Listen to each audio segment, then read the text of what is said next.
Assalamualaikum warahmatullahi wabarakatuh. Saya Sezil Sylvia di sini.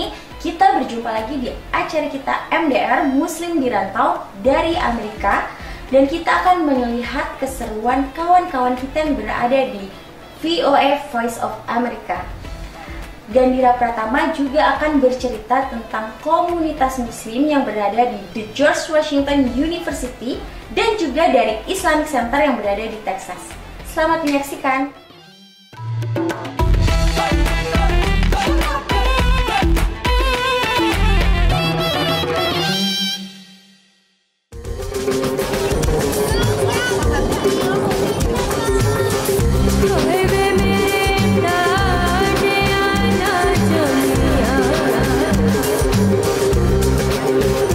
Assalamualaikum warahmatullahi wabarakatuh, sahabat muslim di rantau, bersama saya Gandhira Pratama. Sekarang kita berada di George Washington University, di mana ada komunitas muslim yang cukup besar. Nah, di kampus ini ada mushola. Sekarang waktunya sholat, saya ingin mengajak Anda untuk melihat mushola di George Washington University. Ayo.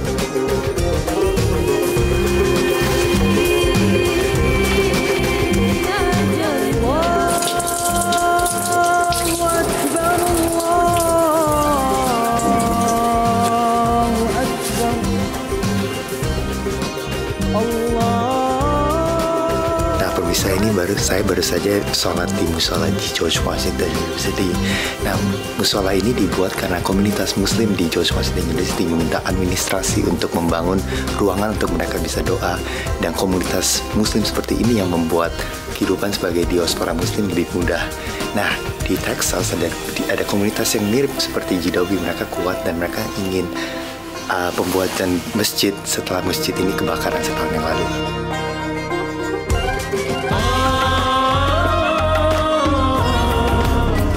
Islamic Center of Lake Travis atau ICLT di negara bagian Texas tengah membangun kembali gedung masjid yang tersendat akibat kebakaran awal Januari lalu. Masjid yang berdiri di atas lahan seluas 2 hektar ini akan dibangun dalam 2 tahap. Something to start us off with, about 3,000 square feet. And then in phase 2, we were going to build a bigger center that would have a library, having community members involved.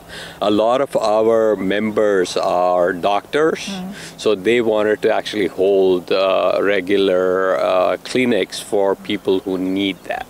Kesiapan ini berkat dukungan komunitas muslim maupun non-muslim di berbagai wilayah Amerika. ICLT berhasil mengumpulkan dana lebih dari $200.000 atau hampir 3 miliar rupiah. Sekitar $17.000 diantaranya melalui prakarsa urun daya GoFundMe yang dimulai Mindy Gulati, warga non-muslim di Lake Travis.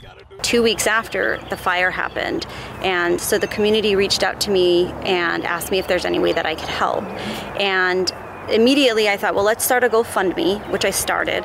ICLT adalah organisasi komunitas muslim di Lake Travis, bagian dari kota Austin, negara bagian Texas. Pembangunan Masjid ICLT ini telah dimulai sejak 2011 lalu dan diharapkan selesai April 2017, sehingga bisa digunakan untuk ibadah Ramadan lalu. Namun rencana itu batal karena bangunan yang baru 90% selesai itu hangus terbakar. Hingga saat ini, aparat keamanan Lake Travis belum mengetahui siapa pelaku dan apa penyebab dari kebakaran yang menimpa masjid ini. Pengurus masjid menduga penyebab kebakaran berasal dari luar konstruksi, karena konstruksi masjid belum mempunyai aliran listrik maupun gas yang biasanya menjadi penyebab utama kebakaran. Selain itu, menjelang kebakaran, bangunan ICLT menjadi sasaran grafiti bernada kebencian. My heart breaks and I think about it. That was a hate crime. I don't want to think about it. I want to stay positive, move forward. I hope that was just an accident. Dari insiden ini, untuk selanjutnya, selama pembangunan, mereka akan memperketat keamanan. One of our key areas to concentrate on is security. We can do that with internet cloud-enabled cameras, motion detector sensors around, lights around. Pembangunan tahap pertama Masjid Lake Travis ini diharapkan selesai sebelum Ramadan tahun 2018. Sehingga nantinya mereka tidak perlu menyewa gedung untuk berbuka dan sholat taraweh berjamaah. Dari Lake Travis, Texas, Yuni Salim dan tim VOA. Assalamualaikum warahmatullahi.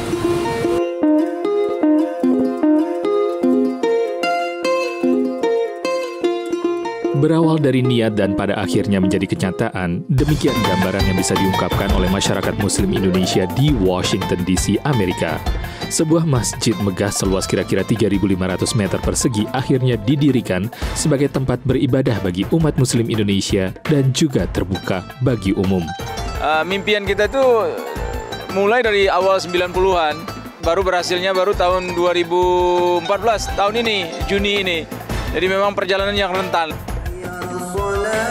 Masjid Indonesia yang juga dikenal sebagai Imam Center atau Pusat Asosiasi Muslim Indonesia di Amerika ini memang sepintas dari luar tidak terlihat seperti arsitektur masjid umumnya di Indonesia atau di Timur Tengah. Bangunan rumah ibadah ini dibeli oleh organisasi Imam pada bulan Juli 2014 dengan bantuan pemerintah Indonesia yang memberi dana hibah kepada organisasi Imam sebesar $3 juta untuk membeli bangunan tersebut. Pemirsa, sekarang saya berada di dalam Masjid Indonesia atau Imam Center. Bisa dilihat sebelah kanan saya ini adalah bendera Indonesia dan sebelah kiri bendera Amerika. Kebebasan beragama di Amerika dijamin oleh undang-undang. Makanya rumah ibadah atau masjid-masjid ataupun juga gereja dan tempel-tempel lainnya semua berada di seluruh Amerika. Masjid Indonesia pertama di kawasan Washington DC ini menjadi kebanggaan umat Muslim Indonesia yang berdomisili di sekitarnya. Imam yang dibentuk tahun 1993 kini mencatat jumlah keanggotaannya kira-kira 500 keluarga lebih. Sementara masyarakat Indonesia yang menetap di kawasan Washington DC jumlahnya ribuan orang. Dengan adanya fasilitas yang ada sekarang ini, semoga tetap makin baik. Saya Ian Umar dan Yogi Leksono, VOA.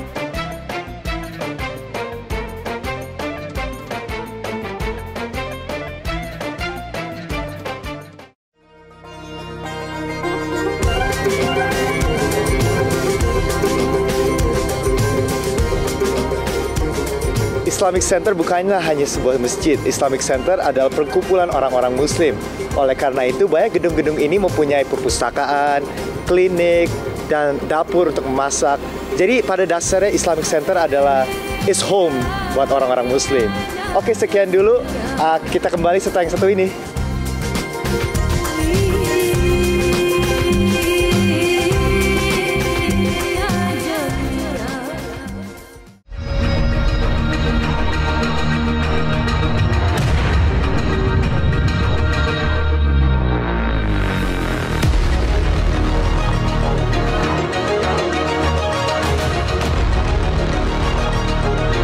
Assalamualaikum warahmatullahi wabarakatuh. Saya Bapak Castello. Selamat atas lahirnya A2 TV.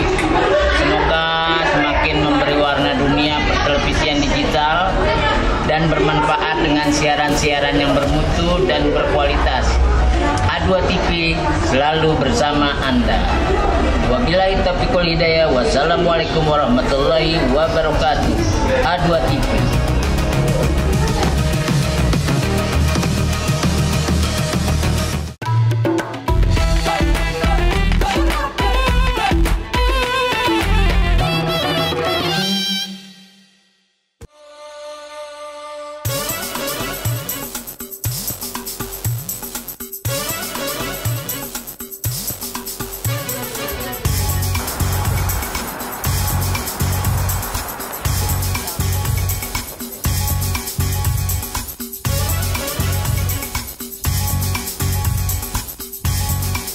Welcome back sahabat Muslim di Rantau. Hari ini saya mempunyai tamu spesial sekali. Dia adalah Halim, dia teman baik saya dan dia mahasiswa di George Washington University S2 dari Tuluago. Halim, apa kabar? Kabar baik, kamu gimana? Baik sekali. Halim, jadi kamu memilih George Washington University dan Anda belajar apa ya di sini? Saya ambil Islamic Studies di sini. Islamic Studies. Kenapa Anda memilih George Washington University? Alasannya karena satu, profesornya adalah tokoh terkemuka di bidang yang saya ingin pelajari, yaitu di bidang filsafat, tasawuf, dan Islamic art. So, jadi saya kesini untuk berguru kepada beliau. Oke, jadi ada konsentrasi tersebut atau apakah Anda melihat agama secara keseluruhan? Jadi sebenarnya di sini kajiannya secara umum, jadi Islamic Studies secara umum. Cuma konsentrasi yang nanti kita ambil di akhir semester itu tergantung sama kita. Jadi beberapa teman saya contohnya mereka fokus di bidang politik, sedangkan ada yang fokus di bidang kayak tasawuf atau filsafat, sedangkan saya fokusnya di bidang Islamic Art and Architecture. Jadi Halim sudah di George Washington selama setahun, ya kan? Ya, 1,5 tahun. Dan selama di sini, apakah Anda mengikuti organisasi di George Washington? Kalau terlibat sebagai panitia tidak, tapi saya terlibat, saya anggota aktif di organisasi Muslim Student Association. Jadi saya volunteer di beberapa program mereka dan saya terlibat juga di beberapa program yang mereka laksanakan. Jadi program ini apa saja? Apa yang Anda telah lakukan di organisasi Muslim di George Washington ini? Contohnya kalau setiap minggu ada program kayak halaqah gitu, kayak pertemuan kita mengkaji ayat-ayat Al-Quran. Saya terlibat di acara itu. Jadi kegiatan kita biasanya kita baca Al-Quran, kemudian kita memberi kayak komentar atau pandangan kita atau pertanyaan kita tentang ayat yang sedang kita bahas. Itu yang secara umum mingguan aktif di sini. Ya. Oke, sekarang saya mau ingin bicara tentang masa depan dengan apa harapan Anda. Apakah Anda ingin kerja di Amerika? Apa yang Anda harapkan? Saya berpikir saya ingin nanti setelah saya menyelesaikan S2 saya ingin punya 1 tahun jeda sebelum melanjutkan program saya berikutnya, yaitu PhD. Saya ingin melanjutkan PhD, mungkin saya akan melakukannya di sini. Dan setelah PhD selesai, saya akan kembali ke Indonesia dan ingin mengajar di sana, insya Allah. Wah, berbicara dengan diaspora Muslim sangat seru ya. Nah, saya sekarang ingin memperkenalkan Anda ke diaspora Muslim lain, namanya Maria Syarif. Dia adalah pengasuh anak di Amerika.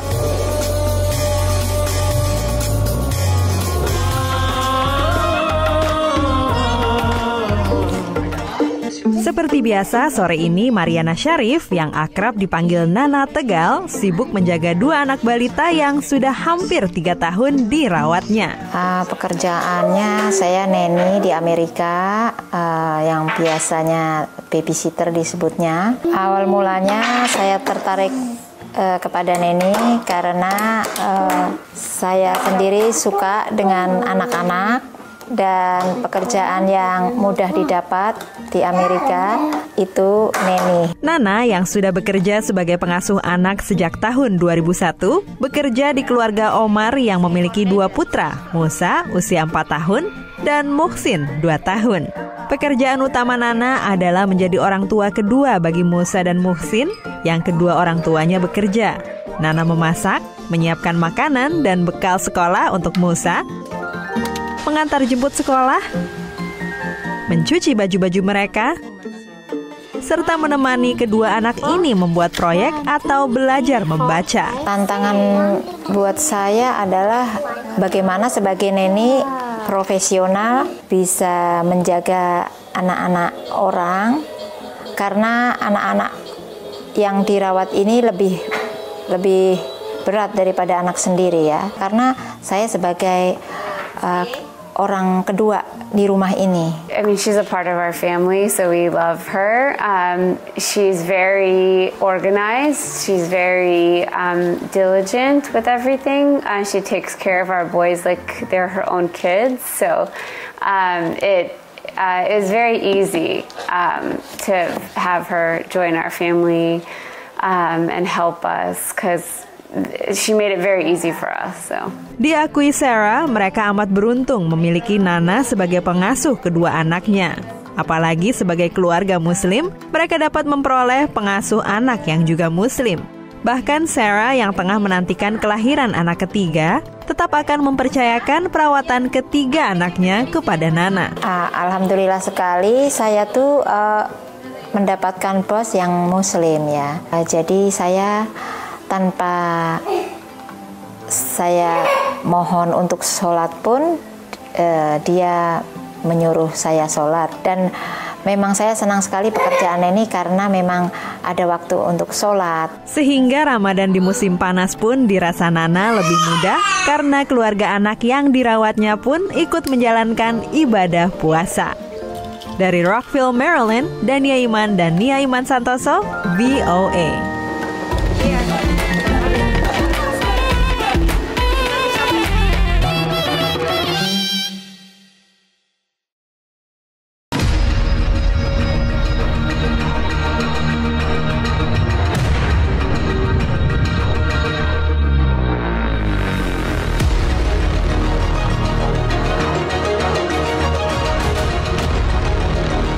Assalamualaikum warahmatullahi wabarakatuh. Selamat, sukses, berkah, manfaat untuk A2 TV, Asidikiah 2 TV. Mudah-mudahan senantiasa diberikan kelancaran, kemudahan dalam mensiarkan berbagai macam informasi yang penuh dengan kebaikan. Salam hormat untuk Kiaiku, Kiai Aap. Wassalamualaikum warahmatullahi wabarakatuh.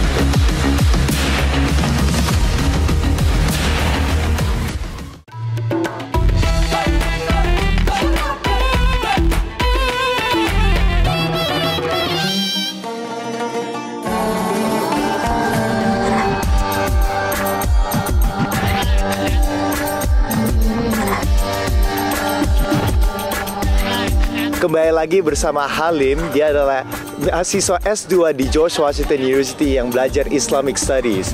Halim, Anda sudah tinggal di sini selama 1 tahun. Apa perbedaan yang Anda lihat dibandingin Indonesia dan Amerika?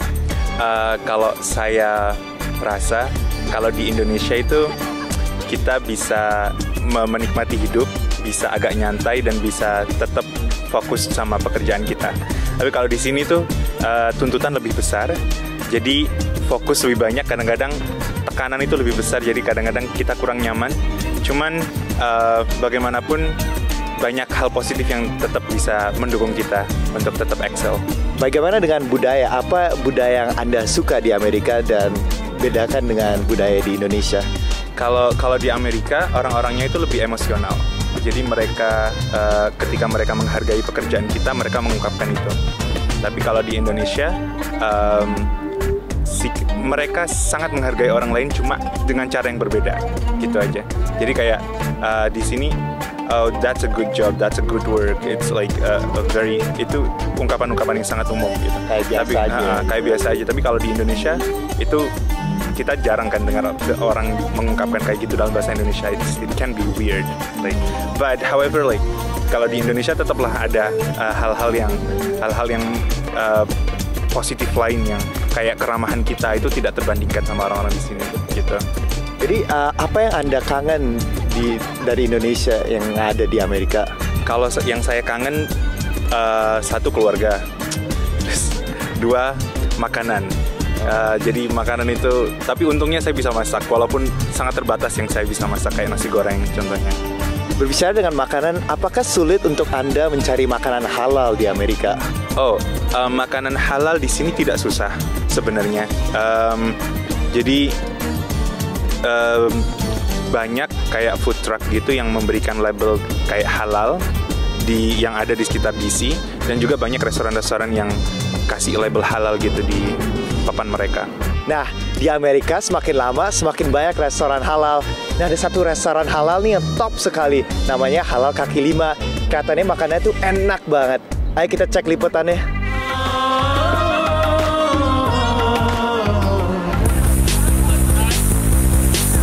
New York City terletak di negara bagian New York dan menjadi magnet bagi pendatang. Bisnis, hiburan, lengkap, yang pasti membuka banyak peluang. Seperempat penduduk negara bagian New York adalah pendatang yang lahir di luar Amerika. Jumlah total penduduk hampir 20 juta orang, 8 juta orang lebih bersesakan di kota New York. Secara nasional jumlah muslim di Amerika sekitar 1%. Di New York jumlah muslim 2 hingga 3% dari total penduduknya, dan sebagian besar bekerja di Manhattan. Salah satu peluang bagi pendatang terutama dari negara muslim adalah berjualan kaki lima makanan halal. Kebanyakan pedagang berasal dari keluarga imigran Timur Tengah. Indonesia. Yeah. Where are you from?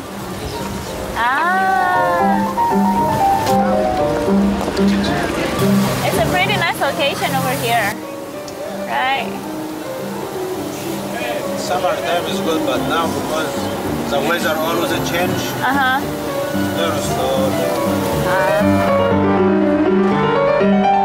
Tak hanya makanan barat yang dijual, makanan khas Timur Tengah pun banyak dijual dan diminati pembeli. Oke, thank you. Ini namanya chicken kebab. Makannya pakai ban. pakai apa roti? Kalau aku namanya Italian halal sausage. Nah, makanan-makanan seperti ini memang banyak yang didapatkan di New York karena memang New York itu terkenal sangat heterogen. Jadi kulinerinya juga sangat tidak terbatas ya pilihannya. Ya, dan jumlah muslimnya termasuk besar ya, sekitar 170.000 ya. Ya, itu 2% dari populasi kota New York di 5 borough atau 5 bagian daerah kabupaten di lah ya, kabupaten ya di sini. Ini aku mau bungkus ya. Oh ya, kita bungkus aja buat nanti.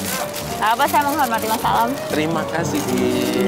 Saat ini ada 12.000 pedagang kaki lima di New York. Masih terdapat 2.500 pedagang lain yang menunggu dapat izin. Ikuti perjalanan Ramadan kami berikutnya. Aduh, sate halalnya kelihatannya enak sekali ya. Nah, ada satu lagi nih restoran dari New York yang namanya Halal Guys. Udah pernah coba belum, Halim? Aku udah pernah sih, enak banget. Emang itu restoran itu terkenal sekali. Tadinya cuma ada satu cabang di Times Square, tapi semakin lama semakin banyak cabangnya, sampai sekarang ada di DC loh, di DuPont Circle. Saya sering banget ke situ sampai ada kartunya. Lihat. Wah, terima kasih sekali ya Halim telah berbicara dengan saya. Sepertinya kita harus pergi ke Halal Guys atau ke Halal Kaki Lima ya. Harus banget, soalnya enak banget. Itu kelihatannya enak sekali. Oke pemirsa, jangan kemana-mana. Kita kembali setelah yang satu ini.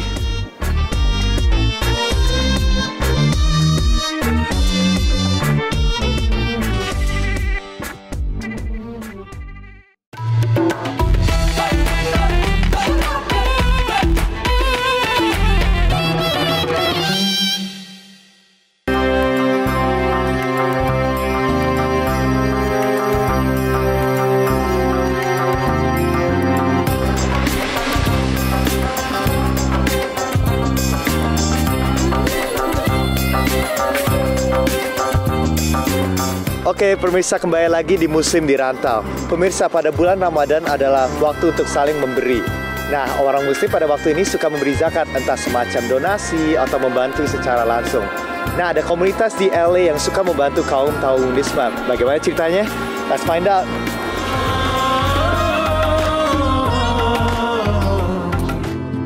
Sekitar 500 relawan Muslim berkumpul di Skid Row, wilayah di kota Los Angeles yang menjadi tempat tinggal ribuan kaum tunawisma. Mereka menawarkan baju, produk kesehatan utama, makanan, air, dan barang kebutuhan lain bagi warga yang hidup di sini. Mereka bahkan menawarkan tes HIV dan pemeriksaan gigi gratis. Selama 18 tahun, komunitas Muslim Los Angeles telah melakukan aktivitas membantu para tunawisma. Sebagai warga Amerika, mereka ikut merasakan apa yang terjadi di kota dan negara mereka. As a Muslim, it's important that we treat mankind correctly the way that we are guided in the Quran. The Quran is the holy book of Islam, and in this book it tells us to provide neighborly needs. So this is a way that we show charity. We provide neighborly needs for those who are in need of it. Menurut penyelenggara, event seperti ini perlu diliput media untuk memperlihatkan kepedulian warga Muslim pada komunitasnya. Because that's what essentially is not being captured in the media. We're being scapegoated, and a lot of Muslims in the media are being scapegoated in a negative way, where they're told to be a certain way, or they're told to be of a certain background. Diperkirakan sejak tahun 1999, komunitas Muslim Amerika telah membantu 80.000 tunawisma di seluruh Amerika. Bagi mereka yang utama adalah berbuat kebaikan. I mean, in society, you think about, your cab driver is a Muslim, your doctor is a Muslim, your nurse is a Muslim. I'm a pharmacist, I'm a Muslim. We're here spreading the fabric of society, giving and serving and doing our best. And we're just like every other human being on this earth. We want to contribute, we want to make a difference, we want to have a good life, and we want to participate in that definition of what it means to have an American dream. Dari Los Angeles, California, VOA. Semoga cerita itu bisa menjadi inspirasi bagi kita semua. Oke, sahabat Muslim di Rantau, sekian dulu episode ini. Saya Gandir pertama dari George Washington University. Assalamualaikum warahmatullahi wabarakatuh.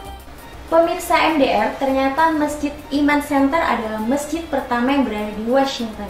Dan juga keseruan dari komunitas Muslim yang berada di Los Angeles membuat semakin erat persaudaraan antar sesama.